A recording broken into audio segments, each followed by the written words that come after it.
Hi hello అందరికీ నమస్కారం. Welcome to our channel rowdy Prema episode 14. Rowdy Prema episode 1 to 13 చదివిన తర్వాత చదవండి. ఐషు కృతిక్కి తన లవ్ గురించి చెప్తుంది.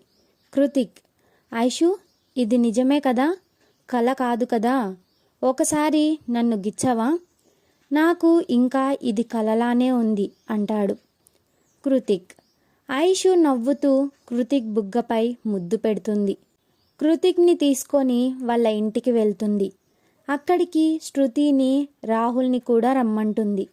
శ్రీనివాస్ రాధ ముందు కూర్చొని, ఐషు, అమ్మ, నాన్న, నాకు కృతిక్ అంటే ఇష్టం, తనకి నేనంటే ప్రాణం, తనని మీకు చూపిద్దాం అని తీసుకువచ్చాను కృతిక్ని అని అంటుంది.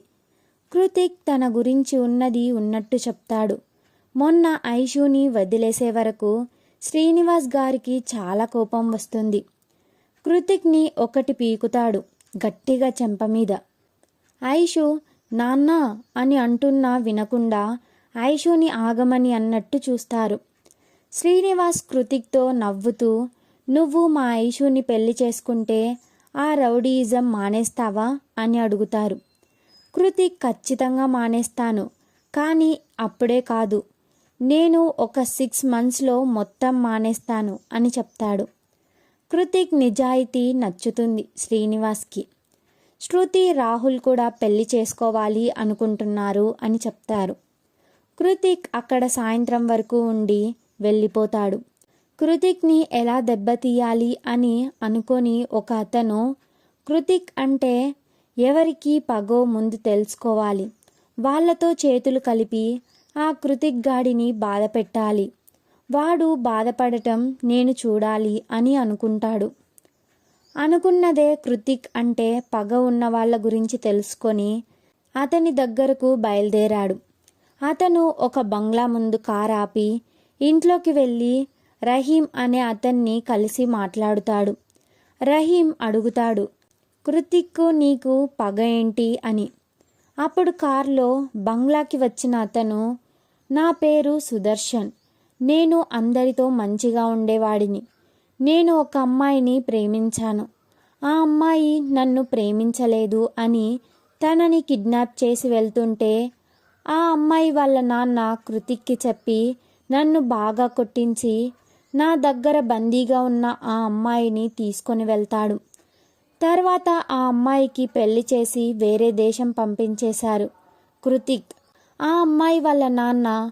అందుకే నాకు కృతిక్ అంటే కోపం, పగ. ఆ రోజు వాడు రాకపోయి ఉంటే నేను ప్రేమించిన అమ్మాయిని నేను పెళ్లి చేసుకొని హ్యాపీగా ఉండేవాడిని. కేవలం ఆ కృతిక్ వల్లే నా ప్రేమ నాకు దూరమైంది. అందుకే వాడు ఆ బాధ అనుభవించాలి అని ఇప్పుడు దాకా చూశాను. ఇప్పుడు వాడు ఎవరో ఐశ్వర్య అంట, ఆ అమ్మాయిని ప్రేమించాడు, పెళ్లి కూడా చేసుకుంటాడు అంట. ఆ పెళ్లిలో మనం ఆ అమ్మాయిని వాడికి దక్కకుండా చేయాలి. కుదిరితే ఆ అమ్మాయిని చంపినా పర్లేదు, వాడికి ఆ బాధ తెలియాలి అని అంటాడు సుదర్శన్ రహీంతో.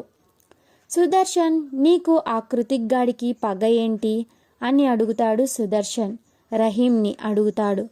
రహీం ఇలా చెప్తున్నాడు, నేను బాయ్ దగ్గర పని చేస్తూ ఉండేవాణ్ణి, కానీ ఎప్పుడైతే కృతిక్కి నా పనులు అప్పజెప్పడం మొదలుపెట్టాడు బాయ్, వీడు చాలా బాగా అన్నీ బాయ్ చెప్పినట్టు చేసేవాడు.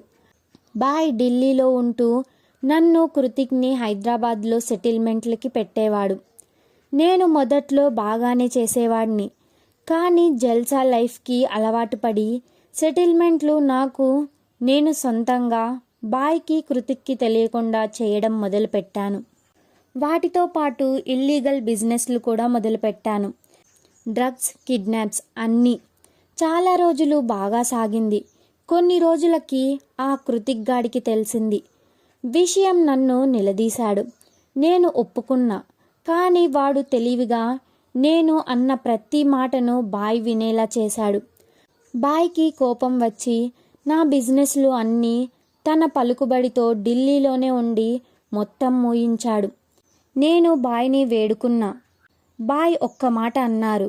ఇప్పుడు నువ్వు ఏం కావాలన్నా నన్ను కాదు అడగాల్సింది. ఇప్పుడు కృతిక్కే అందరికీ బాయ్. ఏదన్నా కృతిక్ని అడుగు. నువ్వు కృతిక్ని కాదని మళ్ళీ ఇల్లీగల్ బిజినెస్లు స్టార్ట్ చేశావో ఈసారి నువ్వు కూడా ఉండవు అని బాయ్ చెప్తాడు రహీంకి. అంతా ఈ కృతిక్ వల్లనే. తన సామ్రాజ్యం పోయింది అని నాకు చాలా కోపం, పగ వాడు అంటే. నేను ఎన్నో నెలలు చీకటి గదిలో ఉండడానికి కారణం కూడా వాడే. అందుకే వాడిని కూడా అవకాశం చూసి దెబ్బతీయాలి అని అనుకుంటున్నా. మొన్న కత్తితో పొడిచాను, అయినా చావు నుంచి తప్పించుకున్నాడు. అందుకే ఈసారి వాడికి బాగా ఇష్టమైన వాళ్ళని ఏదైనా చేస్తే అప్పుడు వాడు చస్తూ బతకాలి అని కోపంగా సుదర్శన్తో అంటాడు రహీం. సుదర్శన్, రహీం వాళ్ళ ప్లాన్లో వాళ్ళు ఉన్నారు. ఒక వారం రోజుల తర్వాత శ్రీనివాస్ కృతిక్ని పిలిచి పెళ్లి డేట్ ఫిక్స్ చేస్తారు. పెళ్లి పనులు అన్నీ చక్కగా జరుగుతున్నాయి. పెళ్లి సింపుల్గా చేయండి అని అడుగుతాడు కృతిక్. శ్రీనివాస్ కూడా సరే అని పెళ్లి చాలా సింపుల్గా చేయడానికి ఒప్పుకుంటాడు. అలా పెళ్లి రోజు రానే వచ్చింది. కృతిక్ ఐషు మెడలో తాళి కడతాడు. బంధుజన సమక్షంలో వారి ఇరువురి ప్రేమ సాక్షిగా వాళ్ళు ఇద్దరూ ఒక కొత్త బంధానికి నాంది పలికారు. పవిత్రమైన పెళ్లి బంధంతో 7 జన్మలకి నిన్ను విడవను అని ఒకరికి ఒకరు ప్రమాణాలతో ఇద్దరు భార్యాభర్తలవుతారు. ఐషు కృతిక్ పెళ్లి జరిగి కృతిక్ దగ్గర ఆశీర్వాదం తీసుకునే టైంలో ఉన్నట్టుండి ఒక బుల్లెట్ వచ్చి ఐషుకి తగులుతుంది. Story is continue. Wait for the next episode. Subscribe to our channel. Thanks for watching.